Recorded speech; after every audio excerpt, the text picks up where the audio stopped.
Mana o'sha ugurka apparatimizdan chiqaradigan mahsulotlar. Mana shu holatda liboyni qilib beraver ekan. Agar xohlasanglar, yana boshqacha tipdan ham zakaz qilib chiqarsa bo'lar ekan mana.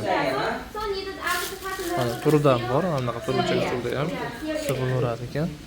Bunga shunaqa ugurka apparat kerak bo'lsa, bemalol aloqaga chiqaverasizlar. Bilasizlar, mana qadoqlash zavodiga keldik. Hozirgi kunda eng trendga chiqayotgan soha bu. Kimga mana shunaqa qadoqlash apparatlari kerak bo'lsa, mana bemalol nomerlarga aloqaga chiqaverasizlar. Mana prямо zavoddan olamiz. Bo'lsa, hammasi PLC qo'yilgan, normalniy sistema qilingan.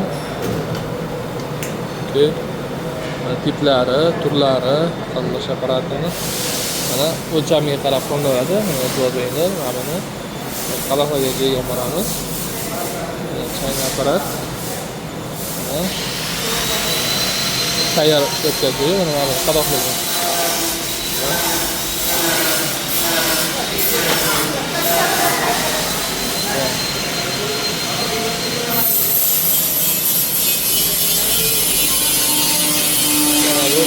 Qadoqlash apparatidan yig'ilmoqda.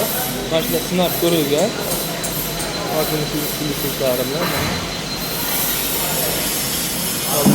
kattasi, katta liniyasi, kattaroq bo'ladi.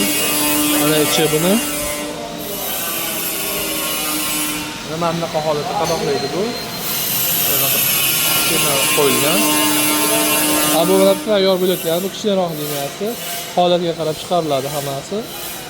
Ko'rinishi.